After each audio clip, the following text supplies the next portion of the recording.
Oi, gente, eu sou a Lua Serena e estamos quase acabando o nosso desafio de 13 lições sobre bruxaria. E a lição de hoje é sobre vida após a morte, o que acontece quando a gente morre, qual a visão da bruxaria sobre reencarnação e tudo mais.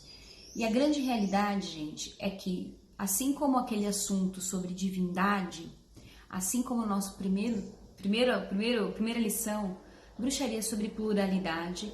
Então, a visão que cada um vai ter da vida após a morte, do que acontece com a gente depois que a gente morre, é de cada um, é particular. Pode acontecer de alguma vertente, algum grupo, ter uma visão um pouco mais coletiva, coesa, todos pensarem mais ou menos na mesma linha. Mas a verdade, a grande realidade é que isso é muito particular. E toda a liberdade da bruxaria, e até vamos expandir, né? Da bruxaria e do paganismo, faz com que a gente possa ter as nossas próprias visões com relação a isso, sem ter... Os passarinhos estão felizes hoje. Sem ter a primavera que se anuncia, não é mesmo? Sem ter necessariamente algum livro, algo que nos dite. Agora, o que acontece é o seguinte, muitas vezes, quando vocês vão pesquisar sobre esse assunto na internet, ou em livros e tudo mais, até por conta da grande importância da Wicca, você vai encontrar o termo Summerland, terra do verão. Né? E Summerland tem vários artigos e vários vídeos e coisas para vocês pesquisarem sobre isso especificamente. Mas esse é um conceito que não é um conceito geral. Aliás, eu diria que nem mesmo para a Wicca, embora tenha surgido dali. Então é muito normal as pessoas falarem assim, os praticantes de Wicca creem que quando a gente morre, a gente vai para Summerland, lá a gente dá um ufa, um descanso, depois a gente reencarna. Podendo reencarnar na Terra ou podendo reencarnar em outros mundos. Podendo reencarnar em humanos, para algumas pessoas vão dizer isso, né? Ou podendo até reencarnar como uma planta, como um animal. Então, mas na verdade, nem todos os praticantes de Wicca sentem em seu coração e realmente creem em Summerland. Então, isso é uma visão. Acabou ficando famosa, como várias coisas que a gente acabou vendo que ficaram famosas. Mas, na verdade, nem todo mundo acredita no verão. Aliás, a gente até brinca no Semente, tem várias pessoas que adoram o inverno, né? Então, a gente até fala assim... Se você fizer isso errado, você vai pra Summerland depois que você morrer.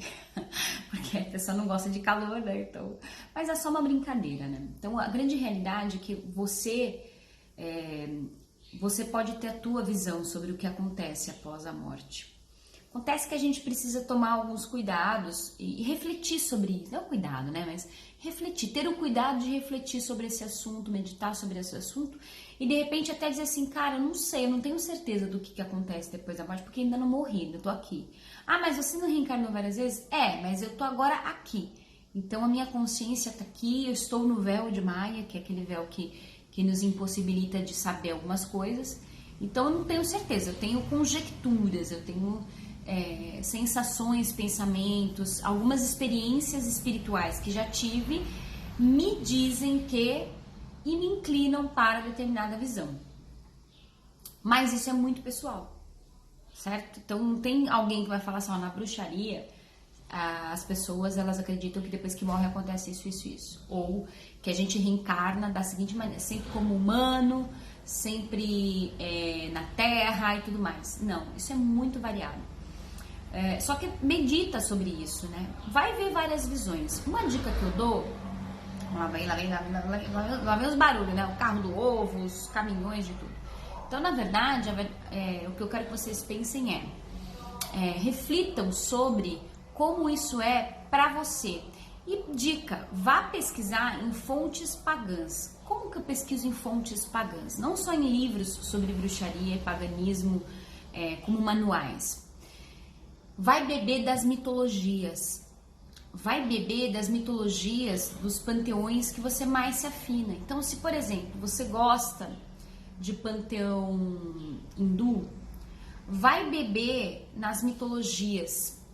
Se você gosta do panteão nórdico, vá beber nas mitologias nórdicas sobre o assunto. Grego, mesma coisa. Celta, mesma coisa. E dentre cada um desses, você vai nas mitologias, nas regiões, porque quando a gente fala assim, hindu, celta, grego, nórdico, pode ser tanta coisa, né? Então, assim, bebam dessas fontes. Inspirem-se, né, a partir dessas fontes. Não é para você olhar essas mitologias também ipsis literis, né? Literalmente, como se é o que tá lá e acabou. Não, é para você recebe aquela lição, entende aquela lição, estuda aquela mitologia e a partir dela reflita, sinta essa história no seu coração, o que ela tá querendo dizer, como que é a descrição desses locais espirituais e tudo mais. Então eu vejo que esse é o melhor caminho. Embora você tenha outras religiosidades que vão falar muito mais sobre vida após a morte, como por exemplo o espiritismo kardecista, existe alguns problemas. Não que você não possa estudar por essas religiões, você até pode, mas existem algumas questões aí, que por exemplo, o espiritualismo kardecista, ele é cristão. Então vai estar repleto da mitologia cristã, da visão cristã, da vida após a morte, do céu, né? Então, opiniões e visões sobre, por exemplo, o suicídio. Então, a gente, dentro do paganismo, né, da bruxaria no geral, não existe essa visão que existe, por exemplo, no kardecismo, de que o suicida vai pro vale dos suicidas, porque não pode tirar a própria vida, porque esse conceito, né, essa ideia, na verdade, ela tem todo um porquê disso que tem a ver com o sagrado daquela religião. Ah, mas eu acredito nisso, Lua, beleza? Mas assim, vai haver outras visões sobre isso também. Vai haver outras visões sobre isso, tá? A gente não tem a visão, por exemplo, de inferno, né? E céu igual um cristão. Mas vários panteões, várias mitologias vão ter visões sobre o que acontece quando a gente faz algo errado, o que acontece. Aí você vai ter julgamentos, você vai ter nas mitologias várias, né? Inclusive sobre suicidas, o que acontece, o que não acontece. Então vocês têm que buscar e vocês têm que buscar entender sobre isso, né? O que essa mitologia me diz sobre isso, o que isso ressoa no meu coração e como que eu formulo as minhas hipóteses sobre isso. E quando eu digo hipóteses, são hipóteses, porque você ainda está aqui vivo. Ah, mas já morri tantas vezes. É verdade. Pode ser, né? Para você pode ser que você seja reencarnacionista. Mas essa é a sua verdade. É como você sente. E quando a gente entra nessa seara, que é a grande questão. A liberdade, quando a gente fala da bruxaria, reside aí.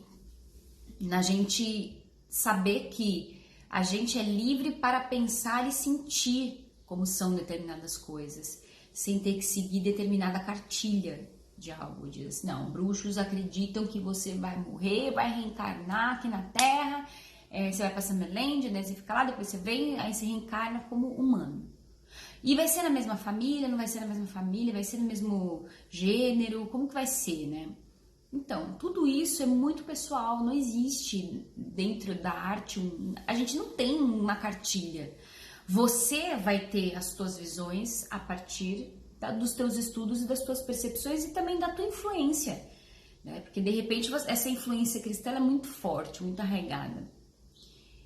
A forma como a gente normalmente no Brasil se fala da vida após a morte, cara, é a visão lá do nosso lar, kardecista. Só que a visão kardecista é uma visão cristã. E como ficamos nós, né? Como que a gente fica?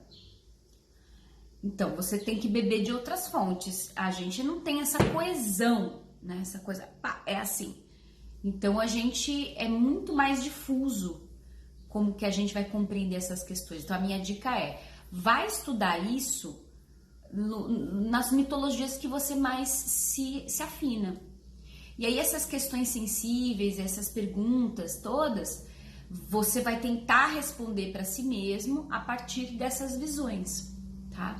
Mas entenda uma coisa, aliás, duas coisas. Na bruxaria a gente não tem tanto uma visão, uma preocupação, um foco no que acontece depois que a gente morre. A gente tem um foco muito mais aqui, da onde a gente está agora, na vida aqui. Por quê? Porque aquilo, na verdade, enquanto nós estamos aqui nessa consciência para trazer essa mensagem para essa dimensão. Porque, na verdade, para nós, a gente é multidimensional.